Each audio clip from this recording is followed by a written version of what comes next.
Ranger project is an ongoing collaboration between myself, Brona Lawson, and Sue-Ellen Seleny-Koiski. We could curate an exhibition using some people's work and some people it relates to the building, and it kind of relates to kind of spirituality and religion that there is, and issues kind of in difficulties we have with that, but in a very contemporary style, as well as some of the people who've just got amazing creativity and ideas, but may not necessarily have got the opportunity to show what they can do because of the structural trauma that kind of exists here. We're interested in these ideas of really exposing alternative perspectives, alternative viewpoints in my work with veterans, and seeing how particularly this generation of veterans have responded to lack of care for PTSD treatment, military sexual abuse, the inability of the military to address it effectively. These activists represent an alternative perspective. The connection here is that there's a lot of people in the social body that have been traumatized. Our veterans are able to come back from the land that they were at war at, and the people here are in that very land, and they've never been able to leave. Brona Lawson invited me to be one of the participating artists. She came up to me and said, "I was just thinking about you. I have access to an old deconsecrated church with a walled garden," and I just jumped at the chance because I was making little pieces called accidental gardens, so it was just totally ideal.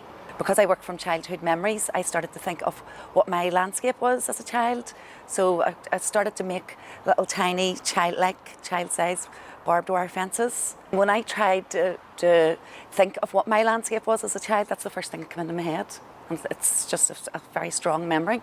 Barbed wire fences at the bottom of the street on the Falls Road. About maybe 2 weeks ago, Brona contacted me asking would I make a performance action in part of Still Bunker, and would I bring some love as well. So they have a church up the road called St. Patrick's.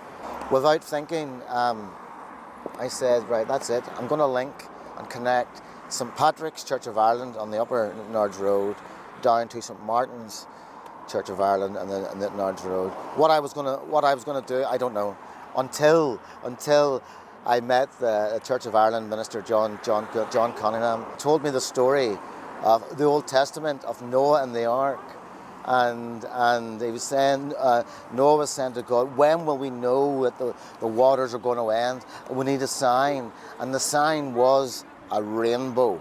The rainbow was that sign. I created a rainbow of hope from the Church of Ireland, St. Patrick's on the Nittenards Road, right down to the St. Martin's where the exhibition was being held. And what I did was I created a rainbow of hope by writing 6 colours along the road. The road has got a lot of history and all of that, but I wanted to spend time rather than show something that I wanted to make a real action and spend time with the road, But I made sure, whilst I was coming down the road, that I made eye contact and I informed everybody what I was doing, and the response and the help from the people on the Nittenards Road was amazing. When people are hurt, when there's violation done to them spiritually, economically, physically, land-wise, there is a deep wounding and I think a kind of a contraction of your spirit. And I think that being able to kind of put your toe in the river again of creativity it's always there. It's a way to kind of transform and process those pieces. It's also a way to not only process, but bring people together. Have a dialogue, open up space, do something that's enjoyable, that's fun. Oftentimes when there's conflict and trauma, one of the first things you lose is your ability to kind of trust spontaneous actions. Instinctual actions take over. And I think that people oftentimes don't experience pleasure anymore.